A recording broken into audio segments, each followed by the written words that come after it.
I'm going to tell you something that sounds completely backwards. The smartest thing I ever learned was how to stay confused longer than everyone else. Most people think intelligence is about having answers. They're wrong, dead wrong. The secret, the thing nobody tells you, is that answers are cheap. They're everywhere. What's rare, what's actually precious, is knowing how to live inside a question without your brain screaming at you to make something up just to feel safe.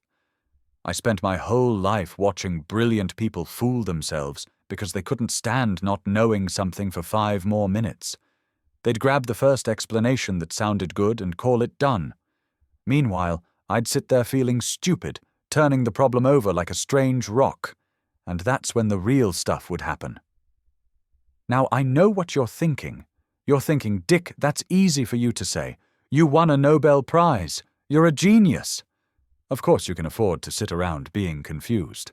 But see, that's exactly the trap I'm talking about. That's the story you've been sold, and it's keeping you stuck.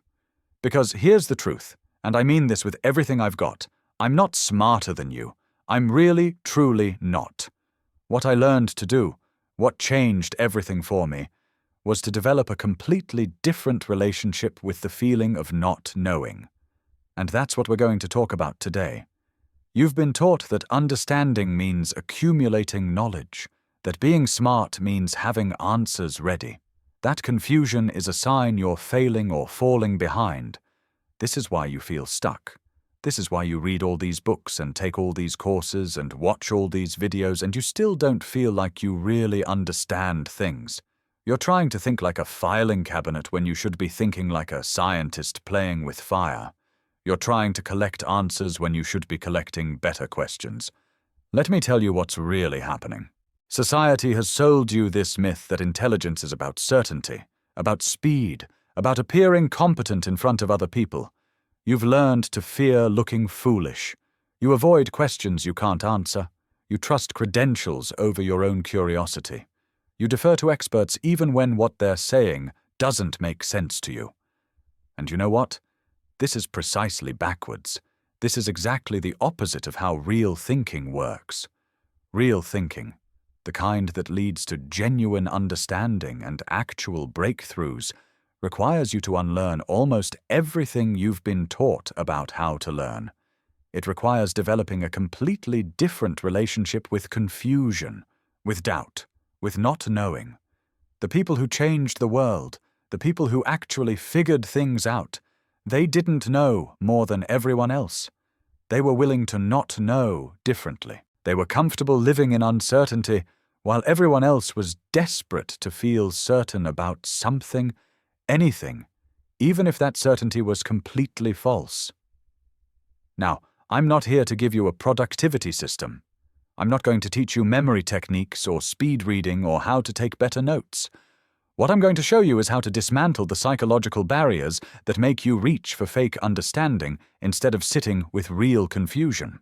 Most advice out there tells you how to get better at the game. I'm going to show you how the game itself is rigged and how to play a different one entirely.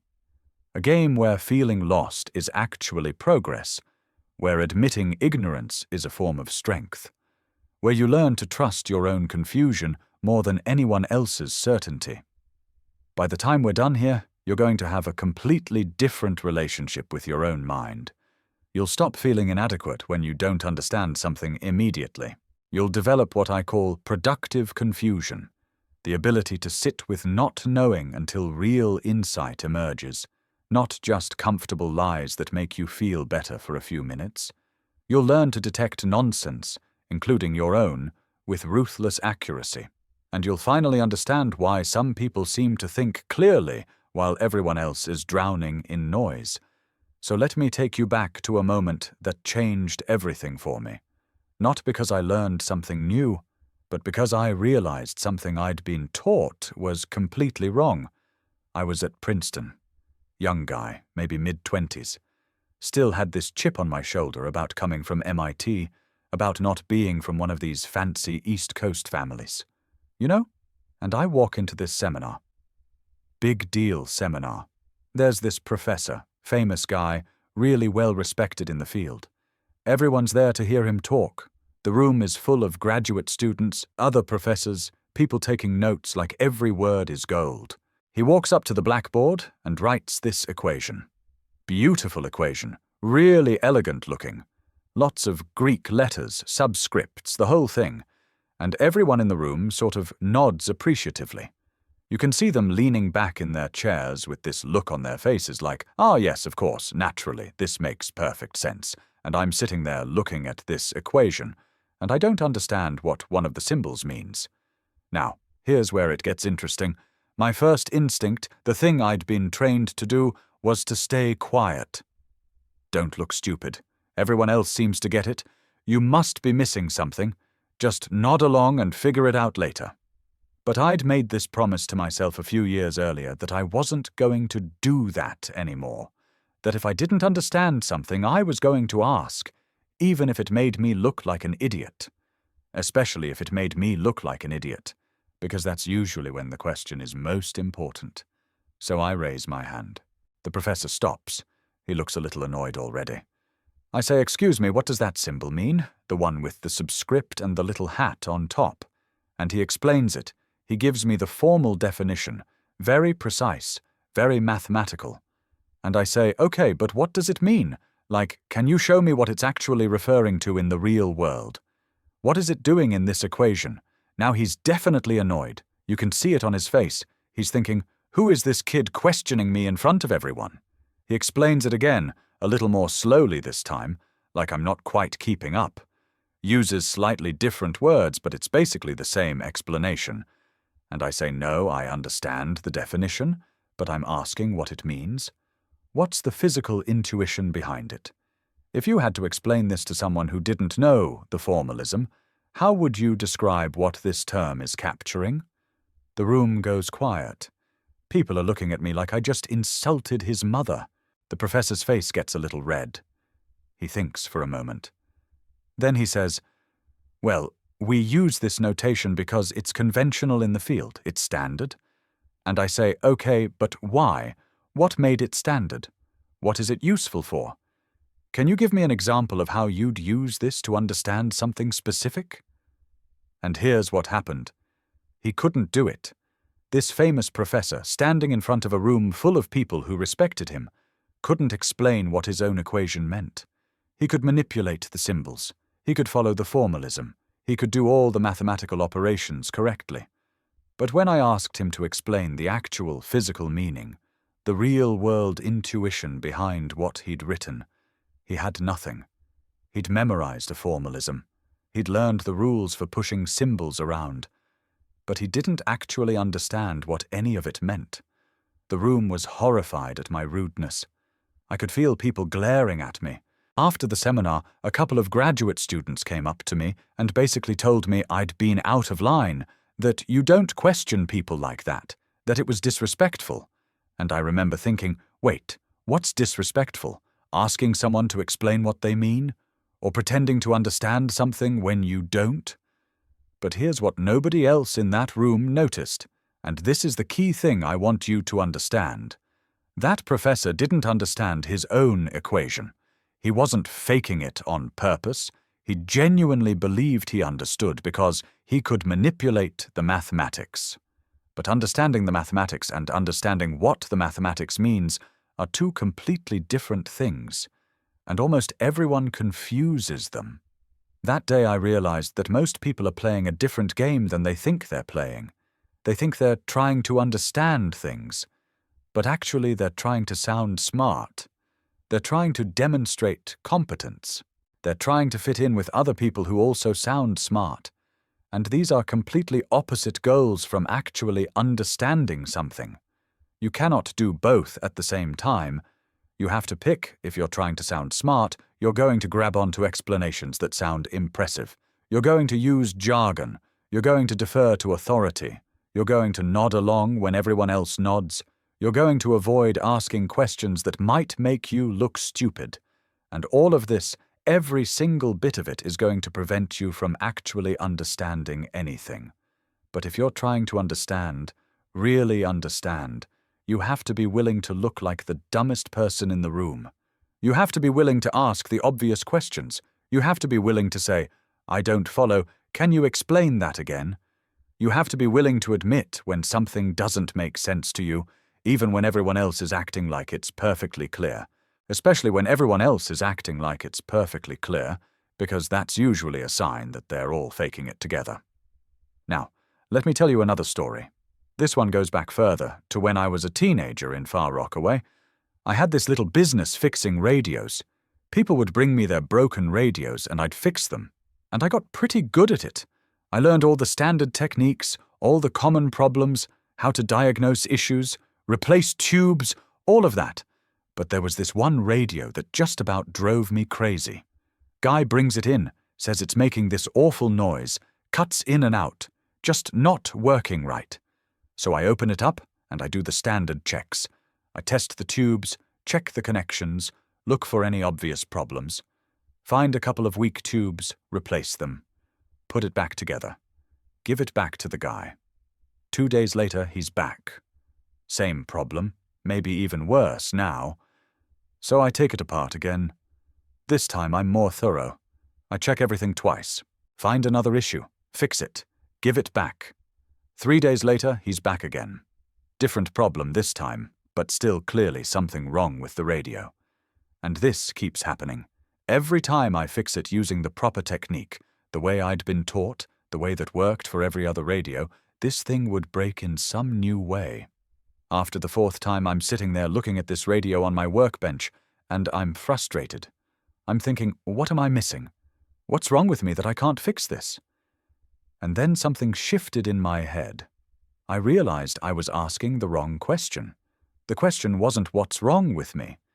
The question was, what am I assuming that might not be true? See, I'd been approaching every repair the same way because that's what I'd been taught. You have a radio, it has certain common failure modes, you check them in order, you fix what's broken. It's a system. It works, except it wasn't working for this radio. So I stopped using the manual in my head. I stopped following the procedure I'd been taught. I just looked at the radio, not at what I thought should be there, but at what was actually there. And I noticed something weird. There was this modification someone had done, way back when the radio was new. They'd added some extra wiring, changed the circuit a little bit. And nobody, including me, had noticed it because we were all looking for the standard configuration. Once I saw that, everything made sense. All the weird problems, the way it kept breaking differently each time, it was all because the circuit wasn't actually the standard circuit. It was modified. And every time I'd been fixing it, I'd been fixing the wrong thing because I was working from the wrong diagram in my head. The feeling I had when I figured that out, it was like waking up. Like I'd been sleepwalking through all these repairs, just following steps, and suddenly I was actually seeing what was in front of me for the first time. And here's the thing I want you to really hear. The problem wasn't that I didn't know enough. I knew plenty. I had all the technical knowledge I needed.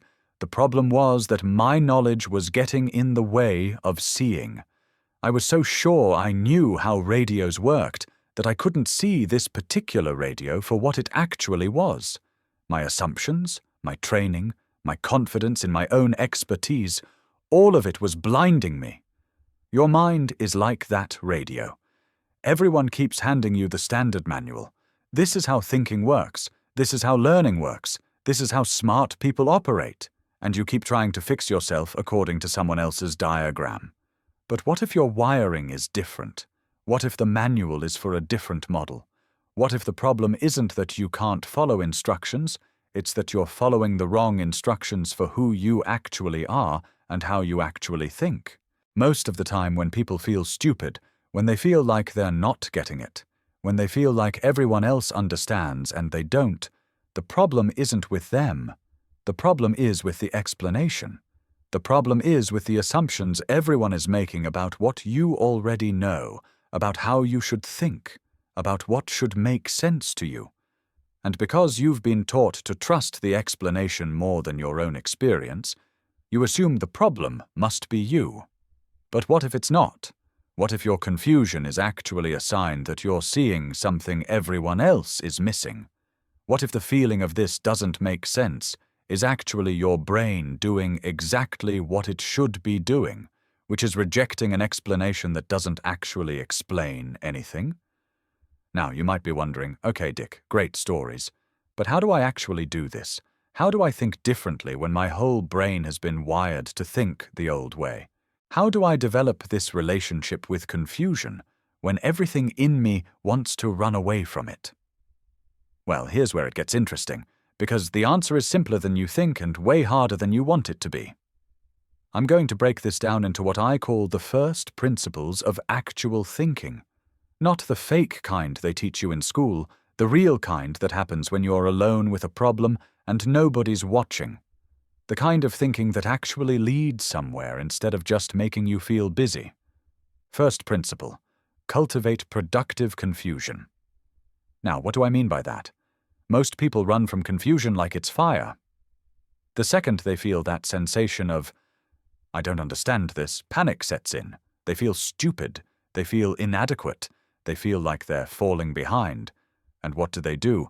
They grab the nearest explanation that sounds good. They memorize it. They repeat it back. They convince themselves they understand. And they move on, feeling relieved. But here's what they don't realize. That feeling of confusion, that uncomfortable sensation of not understanding, that's not a bug in your system. That's the most important signal your brain can send you. That's your mind telling you, wait, something's not adding up here. This explanation has gaps. This doesn't actually make sense. Pay attention to this. Smart people, and I mean people who actually understand things, not just people who are good at sounding smart, they run toward confusion like it's water in a desert. They feel that sensation and they think, oh good, here's where the interesting stuff is. Here's where I'm actually going to learn something instead of just collecting more facts. Let me give you an example of what this looks like in practice. When I was learning quantum mechanics, really learning it, not just memorizing the equations, there was this concept that kept bothering me. The wave function, what it actually meant. And all my textbooks and all my professors would say, well, the wave function describes the probability amplitude of finding a particle in a particular state. And everyone would nod like this was perfectly clear. But it wasn't clear to me. I'd think, okay, but what is it really? Is it a real physical thing or just a mathematical tool? If it's real, where is it?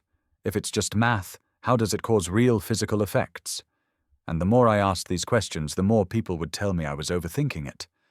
Just use the formalism. It works. Don't worry about what it means. But I couldn't let it go. That confusion, that feeling of this doesn't quite make sense, it kept nagging at me. And you know what I eventually realized? Nobody really knew what it meant. We had this incredibly successful mathematical formalism that made perfect predictions. But the actual physical interpretation, what was really going on, that was still an open question. And most people had just decided to stop thinking about it because the confusion was uncomfortable. The difference between me and them wasn't that I was smarter. It was that I was willing to sit with that confusion longer. I was willing to keep feeling stupid, keep asking questions, keep turning the problem over in my mind even when I didn't have answers. And eventually, not right away but eventually, I started developing my own understanding. Not the one from the textbooks, my own. Built from the ground up, based on what actually made sense to me. That's what productive confusion looks like. It's not just being confused, it's being confused in a directed way. It's sitting with the confusion and asking, what specifically doesn't make sense? Where exactly does my understanding break down? What would I need to know to make this click? Now here's the part that's going to feel scary. You've been trained your whole life to equate confusion with failure. You've been taught that smart people understand things quickly, that if you're confused, it means you're slow, you're behind, you're not cut out for this. This is nonsense. This is propaganda designed to make you feel bad about yourself, so you'll buy more courses and books and programs promising to finally make you smart. The truth is exactly backwards. If you understand something immediately, one of two things is happening. Either you already knew it, and this is just review, Or the explanation is so shallow and oversimplified that you're not actually learning anything real. Real understanding takes time. It requires you to bash your head against the wall of not knowing. It requires confusion. It requires feeling stupid. Anyone who tells you otherwise is selling you something. So here's what you do. Next time you're reading something or learning something or listening to someone explain something, and you feel that sensation of confusion, that feeling of this doesn't quite make sense, don't run from it. Stop right there. That's your signal. That's where the work begins. And here's the key question to ask yourself. Am I confused because I'm stupid? Or am I confused because there's something wrong with this explanation? 9 times out of 10, it's the explanation. The explanation is incomplete. It's assuming you know things you don't know. It's using jargon without defining it. It's skipping steps. It's oversimplifying. It's actually wrong. But you've been trained to assume the problem is you, so you don't even consider that the explanation might be bad. Start considering it. Start asking, what would this explanation need to include for it to actually make sense to me? Not to make me feel smart or make me sound smart, but to actually make sense. What's missing? What's unclear? Where are the gaps? This is going to feel uncomfortable at first because it means admitting you don't understand things. It means asking questions. It means possibly looking stupid in front of people. But watch what happens when you start doing this. You're going to discover that most explanations are terrible. Most people, including experts, including professors, including people with impressive credentials, don't actually understand what they're talking about as well as they think they do. They've memorized formalisms. They've learned to manipulate symbols. They can repeat back what they've been taught. But they can't explain it in their own words. They can't give you intuition. They can't answer the why questions. And once you start seeing this, once you start noticing how often people are just repeating things they've heard without really understanding them, you're going to feel this incredible sense of liberation. Because you're going to realize, oh, I'm not the broken one. The system is broken.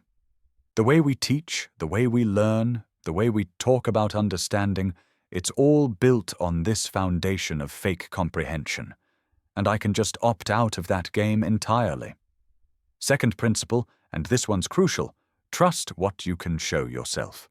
If you can't explain something in your own words, you don't understand it. You've memorized someone else's words. There's a huge difference. Here's what I mean. I can tell you that E equals mc squared. You probably already know that. It's Einstein's famous equation. Energy equals mass times the speed of light squared. And you can repeat that back to me. You can write it down. You can recognize it when you see it. But do you understand it? Could you explain to me why energy and mass are equivalent? Could you tell me what it means that the conversion factor is the speed of light squared specifically? Could you work through an example of how this equation applies to something real? If not, you don't understand it. You know it, in the sense that you can recognize it and repeat it, but you don't understand it. And this is true for almost everything. Most of what we think we know, we don't actually understand. We've just memorized it well enough to fake understanding. Now, I'm not saying this to make you feel bad. I'm saying this to show you where the work actually is. Because once you realize you don't really understand most of what you think you understand, you can start doing the work of actually understanding it. And here's how you do that. You try to explain it in your own words, out loud if possible, or written down. Not the official definition, not the textbook explanation.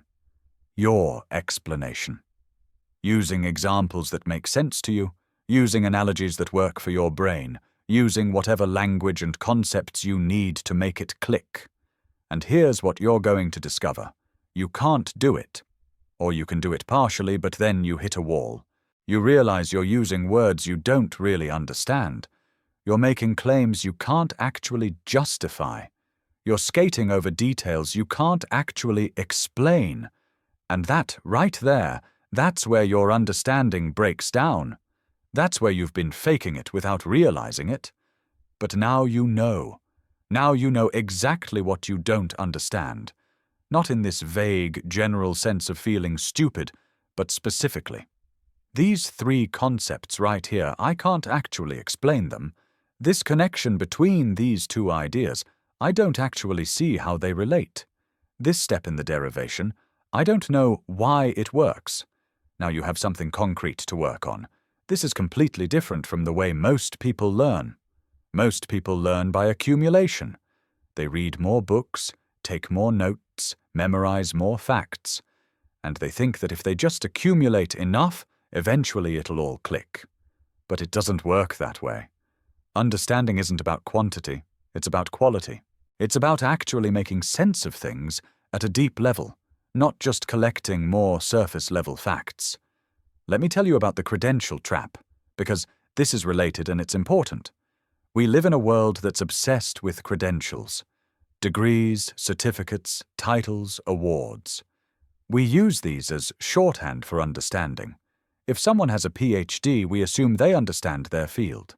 If someone's a professor at a prestigious university, we assume they're an expert. If someone has a Nobel Prize, which I do, we assume they must really know what they're talking about. And sometimes that's true. But often, surprisingly often, it's not. I've met people with incredible credentials who don't understand the basics of their own field. I've met professors who can't explain their research in plain language. I've met experts who fall apart the moment you ask them a question that's not in their usual script. Why? Because credentials measure the wrong things. They measure your ability to jump through hoops, your ability to memorize, your ability to perform well on tests, your ability to write papers that satisfy committees, your ability to sound impressive. None of this is the same as understanding. And here's what's insidious about it. The credential system teaches you to trust external validation over your own judgment. It teaches you that if someone has impressive credentials, you should believe them even if what they're saying doesn't make sense to you. It teaches you to doubt your own confusion and defer to authority. This is poison. This is exactly backwards from how you develop real understanding. Real understanding comes from trusting yourself, from trusting that when something doesn't make sense to you, there's probably a good reason. From insisting on explanations that actually work for your brain, not just ones that sound smart. I'm not saying don't learn from experts. I'm not saying credentials mean nothing. I'm saying don't let credentials shut down your own thinking. Don't let someone's impressive title convince you to ignore your own confusion. Don't let fear of looking stupid prevent you from asking for clarification. Develop your internal nonsense detector. And yes, I'm choosing that word carefully. Most of what you encounter, especially in fields that use a lot of jargon, is nonsense. It's people who don't quite understand something themselves, trying to explain it using words they've memorized. It's fake depth, it's intellectual posturing. And your job is to see through it. How do you develop this detector? You practice. You start asking people to explain things in simpler terms. You ask for examples. You ask why. You ask for the physical intuition, the real-world meaning, the concrete application. And you watch what happens. Most of the time, people can't do it. They get annoyed. They tell you it's complicated. They use more jargon. They get defensive. That's your signal. That's how you know they don't really understand it themselves. Because if you really understand something, you can explain it simply. You can give examples. You can answer why questions. You can translate it into different languages, different metaphors, different frameworks. Understanding is flexible. It's robust. It's not fragile. Memorization is fragile. The second you ask someone to explain something in a way they haven't rehearsed, if all they have is memorization, they fall apart. But if they have real understanding, they can adapt. They can come at it from different angles. They can make it clear no matter how you phrase the question. So start using that as your test. When someone explains something to you, ask them to explain it differently. Ask for an analogy. Ask for a concrete example. Ask them to draw it or act it out or explain it to an imaginary child. If they can do that, great, they probably understand it. If they can't, if they just repeat the same explanation in slightly different words, they probably don't. And now you know not to trust them as much as they're asking you to. Third principle, the art of strategic ignorance. This one's counterintuitive, but it's maybe the most important. Knowing what to ignore is more valuable than knowing what to learn. We live in a world that's absolutely drowning in information. Every day, you're bombarded with things to read, things to learn, things that you supposedly need to know. And there's this constant anxiety about missing something important. What if everyone else knows this and you don't? What if you're falling behind? What if the thing you didn't learn is the thing that matters? This anxiety is exhausting. It's also completely backwards. Because here's what nobody tells you. Most information is noise. Most of what you could learn doesn't matter. Most of what people are talking about, writing about, teaching about, is either obviously wrong, trivially true, or irrelevant to anything you actually care about. Your job is not to learn everything. Your job is to figure out what's worth learning and ruthlessly ignore everything else. This is a skill, a really important skill, and almost nobody teaches it because the people selling you courses and books and information products have a vested interest in you thinking you need to learn more, not less. Let me give you an example. When I was working on quantum electrodynamics, the problem that eventually won me that prize people keep mentioning, there was this massive literature, hundreds of papers, tons of different approaches, lots of smart people working on related problems, and I had a choice. I could try to read everything, understand everyone's approach, make sure I wasn't missing anything, or I could ignore most of it and focus on the approach that made sense to me. I chose to ignore most of it. I didn't read most of the papers, I didn't go to most of the talks, I didn't try to understand everyone else's methods. Instead, I focused on developing my own approach from scratch, using only the basic principles I knew had to be true and my own intuition about how the math should work. People thought I was crazy or arrogant. How could I ignore all this work that had been done? How could I be sure I wasn't going to duplicate something that already existed or miss something important? And you know what? I did duplicate some things, I did miss some connections, but I also developed something genuinely new because I wasn't constraining my thinking to fit into the framework everyone else was using. If I'd tried to learn everything first, I would never have gotten anywhere. I would have been so immersed in other people's ways of thinking about the problem that I couldn't have developed my own. My ignorance of all that literature wasn't a weakness. It was an advantage. It gave me freedom. Now, I'm not saying be ignorant about everything. I'm not advocating for willful stupidity. I'm saying be strategic about what you learn. Be ruthless about protecting your attention. Be willing to say, I don't know that and I don't need to know that. Here's how you tell the difference. Ask yourself, do I need to understand this to think clearly about the problem I'm working on? Not, might this be interesting? Not, do other people think this is important? Do I need it? Will my thinking be worse without it? If the answer is no, ignore it. You can always come back to it later if it turns out to matter, but most of the time, it won't. The liberation you feel when you start doing this is incredible. All that anxiety about keeping up, about missing things, about falling behind, it just evaporates. Because you realize that keeping up is impossible and also unnecessary. The game everyone else is playing, the game of knowing everything and staying current and having opinions on every topic, that's not the game of actually understanding things. That's the game of seeming impressive.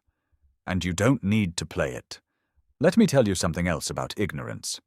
Sometimes, often actually, admitting you don't know something is the smartest thing you can do. Not fake admitting, where you say you don't know, but really you're just being humble. I mean really, genuinely saying, I don't know this and meaning it. This is terrifying for most people. We've been taught that admitting ignorance is weakness, that you should always have an opinion, always have something to contribute, always be able to participate in the conversation. But this is nonsense. Having uninformed opinions is worse than useless. It's actively harmful to your own thinking. When you admit you don't know something, really admit it, something interesting happens. First, you stop wasting energy pretending. Second, you create space for actual learning instead of just reinforcing what you think you already know. Third, you give other people permission to admit their own ignorance, which often leads to much more interesting conversations. I've been in so many situations where everyone's pretending to understand something, all nodding along, and finally someone, usually me, says, "Wait, I actually don't know what we're talking about. Can someone explain?" And the relief in the room is palpable. Because half the people didn't understand either, but they were all too scared to admit it. This fear of admitting ignorance, it's killing your ability to learn. Because you can't learn if you're pretending you already know. You can't ask for help if you're acting like you don't need it. You can't develop real understanding if you're committed to appearing to already have it. So practice saying, "I don't know." Practice saying, "I don't understand." Practice saying, "Can you explain that?" Practice being the person who asks the stupid questions, and watch what happens. You'll learn more in 6 months than you learned in the previous 6 years of pretending. Fourth principle, complexity is usually covering for confusion. Let me explain what I mean by this. Simple doesn't mean simplistic. Simple means clear. Simple means understandable. Simple means you've cut away everything that doesn't matter, and you're left with just the essential truth. But we've developed this weird cultural thing where complexity is associated with sophistication. If something's hard to understand, we assume it must be deep. If someone uses big words and technical jargon, we assume they must really know what they're talking about. If an explanation is convoluted and requires you to understand 5 other things first, we assume it must be because the topic itself is inherently difficult. Sometimes that's true. Some things are genuinely complex. Reality is subtle. There are ideas that require sophisticated mathematical formalism to express properly. I'm not denying that. But here's what I've learned after decades of doing physics and talking to people across every field imaginable. Most complexity is fake. Most of the time when something's hard to understand, it's because the person explaining it doesn't really understand it themselves. Let me give you a way to test this. If an expert in a field can't explain the core ideas of their field to a curious, intelligent person who doesn't have specialized training, something's wrong. Either the expert doesn't really understand their field as deeply as they think, or they're hiding behind jargon because they're insecure, or they've lost touch with what actually matters versus what's just technical machinery. I've explained quantum mechanics to bartenders. I've explained particle physics to artists. I've explained complex mathematical ideas to kids. And you know what? It's possible. It's always possible to find a way to convey the essential insight without requiring years of specialized training. You have to leave out some details. You have to use analogies instead of precise mathematical statements. But you can communicate the core truth. And if you can't, if you need the jargon and the formalism and the technical language just to have the conversation at all, that's a sign that you don't understand it deeply enough. Because real understanding means being able to see past the surface machinery to the underlying principle. And principles can always be stated simply. Now, here's where people push back. They say, "But Dick, some things really are complicated. You can't explain general relativity without tensors. You can't do quantum field theory without advanced mathematics." And yes, that's true. To actually work in those fields, to do calculations and make predictions, you need the technical tools. But understanding the core insight, understanding what general relativity is really saying about the universe, understanding what's weird and surprising about quantum mechanics, you can do that without the math. The math is how you make it precise, how you calculate specific things, how you test predictions. But the understanding, the actual insight, that comes first. And it can be stated simply. I think what happens is people learn the formalism first. They learn to manipulate the equations, to do the calculations, to get the right answers on tests, and they think that's understanding. But it's not. It's skill, it's technique, it's craft. Understanding is something different. Understanding is seeing why. Understanding is intuition. Understanding is being able to explain what's really going on, not just how to calculate it. And this matters for you because you're probably dealing with the same thing in whatever you're trying to learn. You're being given complex explanations, technical terms, multi-step procedures. And you think, well, this must be complicated, so these complicated explanations make sense. But they don't. They're making it harder than it needs to be. They're adding layers of unnecessary complexity that make you feel like you need them, like you need their course or their framework or their special system. Start being suspicious of complexity. Start asking, does this actually need to be this complicated?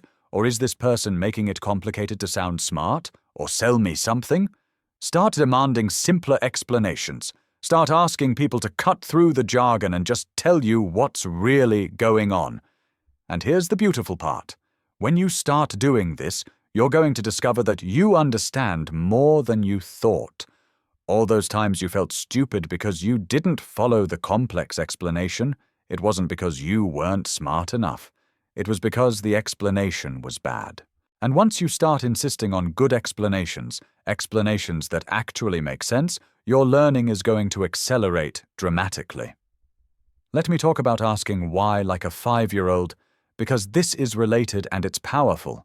Little kids are amazing at this. They just ask why over and over. Why is the sky blue? Because of light scattering.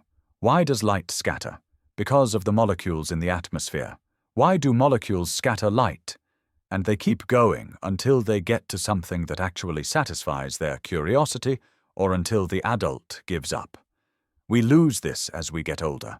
We learn that asking too many why questions is annoying. We learn to accept explanations even when they don't really answer our question.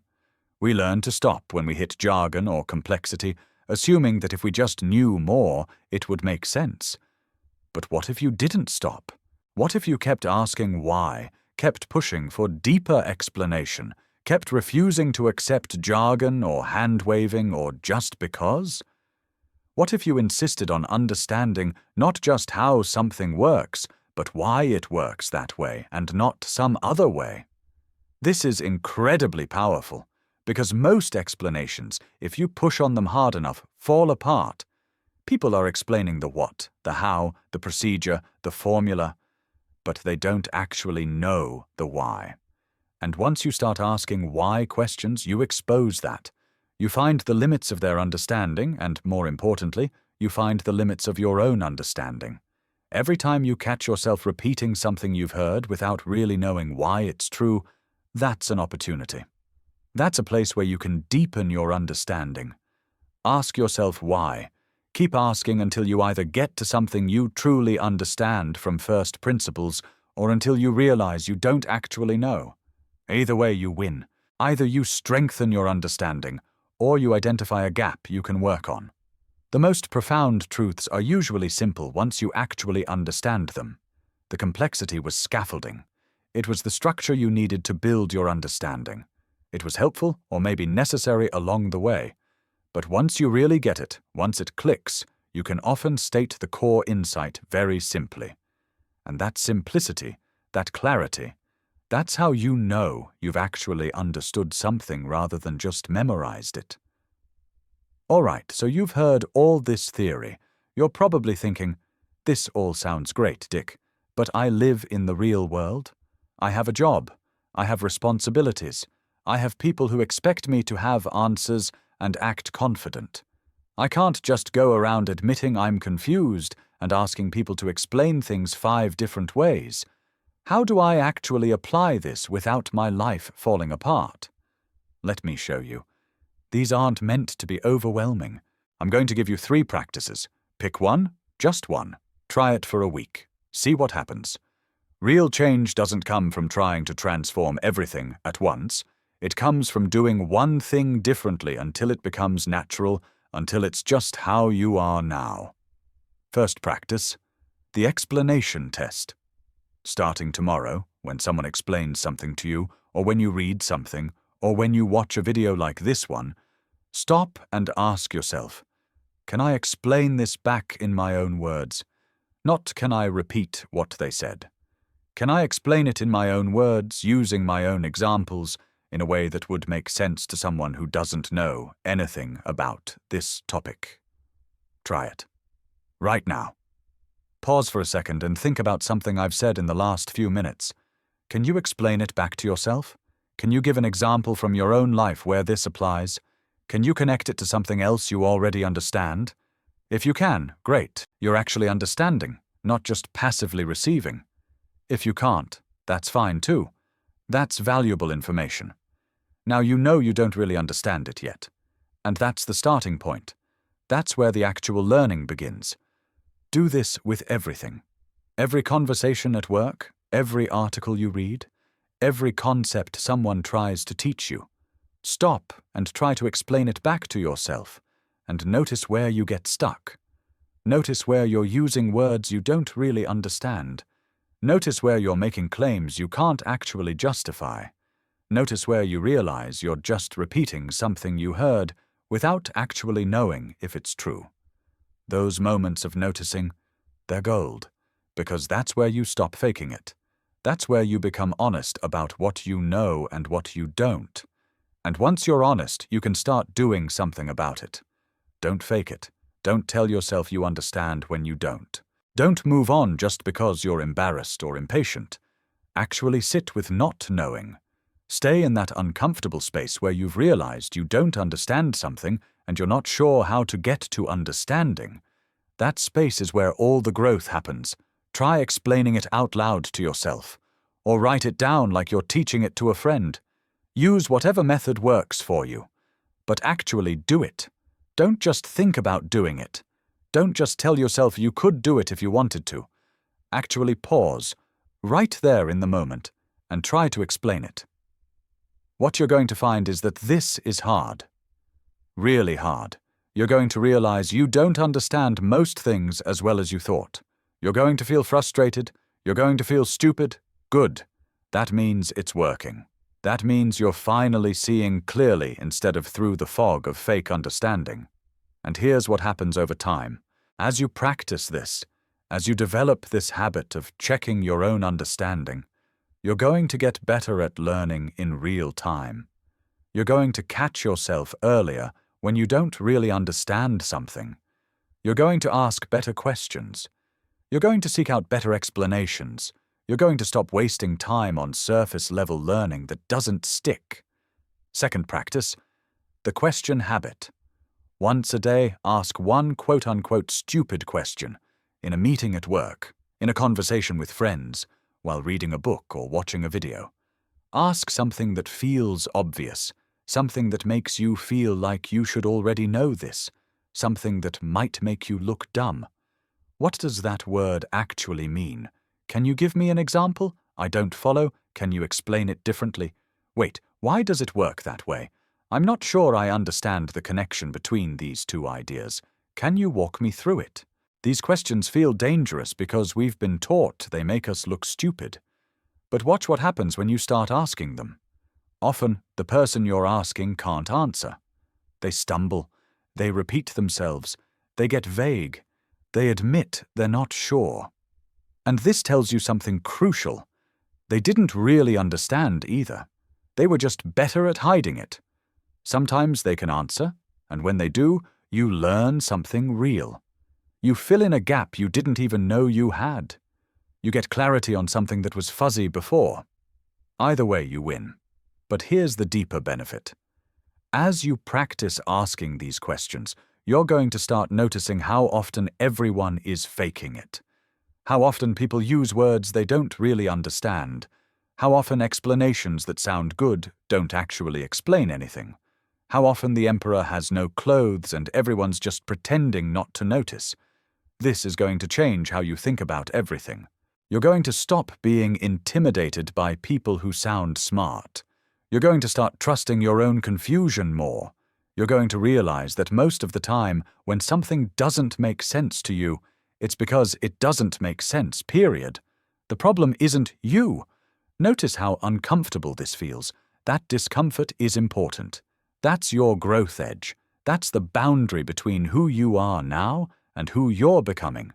Every time you ask a question that makes you feel vulnerable, every time you admit ignorance when you could have faked understanding, you're pushing that boundary outward. You're becoming someone who values truth over appearance.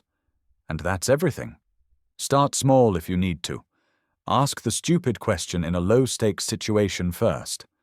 When you're with friends, when you're reading alone, build up to asking them in more high-pressure situations. But start. Today. Pick something you don't really understand and ask someone about it. Let yourself be the person who doesn't get it. Watch what happens. The goal isn't to humiliate anyone. It's not to prove they don't know things. It's to develop the muscle of prioritizing understanding over appearing smart. It's to get comfortable with being confused in public.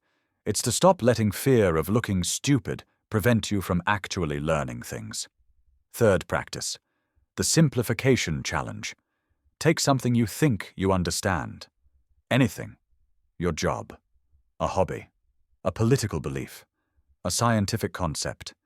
Something you feel like you know pretty well. Now try to explain it to an imaginary, curious 10-year-old. Not a 10-year-old who's an expert. A regular kid who's smart and interested but doesn't have any specialized knowledge. Can you do it? Can you explain your job without using any jargon from your industry? Can you explain your political views without using any tribal language or slogans? Can you explain how your car works or how your phone works or what your company does? Try it. Right now. Pick something and try to explain it simply. And notice where you struggle. Notice where you want to reach for technical terms. Notice where you realize you're not sure why something works, you just know that it does. Notice where you discover you've been using words you don't really understand. Every place you struggle is a place where your understanding is fuzzy. It's a place where you've been skating by on memorized phrases or approximate knowledge. It's a place where, if you're honest, you don't really understand as deeply as you thought. And that's okay. That's not a failure. That's useful information. Now you know where to focus. Now you know what you need to understand better, not so you can impress people, but so you can think more clearly. This practice, more than maybe anything else, will show you how much of what you think you know is really just words you've memorized. It's humbling, but it's also liberating, because once you see how much you don't really understand, you stop feeling pressure to have it all figured out. You can be honest, you can learn, you can grow, and here's what you're going to discover as you practice this. The things you really understand, you can make simple. You can find analogies. You can use everyday language. You can make it click for someone who knows nothing about it. The things you don't really understand, you can't. You need the jargon. You need the technical terms. You need to stay abstract, because if you try to get concrete, everything falls apart. This isn't about dumbing things down. This isn't about sacrificing accuracy or precision. This is about clearing away the fog. This is about seeing what you actually understand versus what you've just memorized. Real understanding can be expressed simply. Fake understanding hides behind complexity. So make it a game. Every week, pick something you supposedly understand and try to explain it simply. To a friend, to yourself in writing, to an imaginary student. Keep pushing yourself to make it clearer, more concrete, more intuitive. And wherever you can't, wherever you get stuck in abstraction or jargon or vagueness, that's your homework. That's what you need to understand better. These 3 practices, they're not about becoming perfect. They're not about never being confused or never using jargon or always having everything figured out. They're about becoming honest. Honest about what you understand, what you don't, and what's worth understanding in the first place. That honesty is going to change everything. So, look, we've covered a lot here. Let me bring this home for you. We started with this idea that thinking differently isn't about being smarter. It's about being more honest about confusion, more willing to look foolish, more committed to real understanding than fake certainty. And I showed you that most of what you've been taught about intelligence is backwards. You learned that confusion is actually clarity trying to emerge, that admitting ignorance is a form of strength, that simplicity is the endpoint of real understanding, not where you start, that you're not broken for feeling confused, you've just been misled about what thinking actually requires, that the smartest thing you can do is stay confused longer than everyone else, trust what you can show yourself, and ruthlessly ignore what doesn't matter. You saw through my stories that credentials don't equal understanding, that following someone else's manual for your own brain will keep you stuck, and that being willing to look stupid in front of smart people is often the most intelligent thing you can do. You learned practices you can start using today to develop a completely different relationship with learning and understanding. But here's what I really want you to take away from all this. Here's what I want you to remember when you close this video and go back to your life. You're not stupid for not understanding. You're honest. And honesty is the beginning of every real insight you'll ever have. The people who look like they have it all figured out, most of them are faking it so well they've convinced themselves they've built entire identities around appearing competent, appearing certain, appearing like they know what they're doing. And maybe some of them do know what they're doing in some narrow domain, but I promise you, if you scratch the surface, if you ask them to explain things simply, if you push them to show their understanding instead of just declaring it, most of them will fall apart. You don't have to play that game anymore. You don't have to pretend. You don't have to fake certainty when you're confused. You don't have to nod along when something doesn't make sense. You don't have to trust credentials over your own judgment. You don't have to feel inadequate because you're not keeping up with the flood of information everyone else seems to be drowning in. You have permission to not know. Really, truly not know. Not fake humble I don't know, but really I do know. Genuine I don't know, and I'm comfortable sitting with that until I figure it out.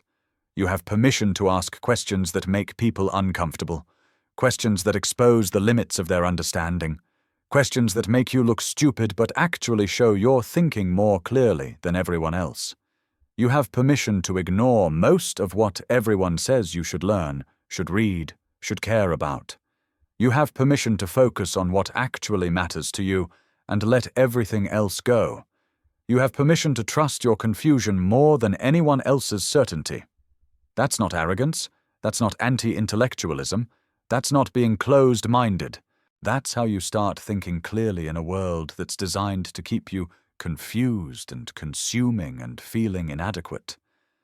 That's how you develop real understanding instead of collecting impressive-sounding facts. That's how you become someone who actually knows things instead of someone who's good at sounding like they know things. The difference between those two, between really knowing and sounding like you know, it's the difference between living your own life and performing someone else's idea of what your life should look like. It's the difference between actually understanding the world and just being able to repeat what you've been told about it. It's the difference between being free and being stuck in a system that benefits from you feeling confused and inadequate. I've spent my whole life trying to understand things, really understand them from the ground up, in my own way. And you know what I've learned? The more you actually understand, the simpler things get, the clearer they become. The more you can explain them to anyone, regardless of their background, the more you can see through the nonsense and get to what's real. But also, the more you understand, the more you realize how much you don't understand, how much nobody understands, how many of our explanations are provisional, incomplete, probably wrong in ways we haven't figured out yet. And that's okay. That's not depressing. That's exciting. That means there's always more to discover, more to learn, more to figure out. The goal isn't to reach some state of perfect understanding where you know everything and never feel confused. The goal is to be comfortable with the process, to enjoy the confusion, to see it as an invitation rather than a problem, to trust that if you stay with it long enough, if you keep asking questions and testing your understanding and refusing to accept fake answers, eventually things will click. Maybe not today, maybe not this week, but eventually. And in the meantime, you get to be honest. You get to be yourself. You get to think in your own way instead of trying to fit your brain into someone else's framework. You get to value truth over appearance, understanding over credentials, clarity over complexity. You get to be the person who asks the stupid questions and doesn't care who thinks they're stupid because you know that's how you learn. That's freedom. That's what thinking differently actually means. Not having different thoughts than everyone else, though that might happen, but having a different relationship with thinking itself, valuing different things, trusting different signals, playing a different game.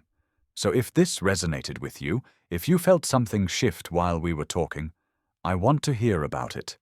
Leave me a comment and tell me which idea hit you hardest. Tell me what you're confused about. Tell me what you've been pretending to understand that you're finally ready to admit you don't. I read these comments. I'm genuinely curious what you're wrestling with, what questions you're sitting with, what you're trying to figure out. And if you want more of this, more conversations about how to think clearly in a world full of noise, more tools for developing real understanding instead of fake certainty, more permission to be confused and curious and honest, subscribe to this channel. This is what we do here. This is the conversation we're having. Not tips and tricks for productivity or life hacks or how to get rich quick, but how to think, how to learn, how to see clearly, how to be honest with yourself and others, how to value truth over comfort. Because at the end of the day, that's what matters. Not how much you know, not how smart you sound, not how impressive your credentials are, but whether you're actually understanding the world around you or just collecting other people's opinions about it. Whether you're thinking for yourself or letting others think for you. Whether you're honest about your confusion or hiding behind fake certainty. I hope you choose honesty. I hope you choose understanding. I hope you choose to be confused in public, to ask stupid questions, to trust yourself more than you trust impressive-sounding experts. I hope you choose to play the game of actually figuring things out instead of the game of appearing to have them figured out. Thanks for sticking with me through all this. I know it was long, I know some of it was uncomfortable, but if you made it this far, you're probably the kind of person who's ready for this.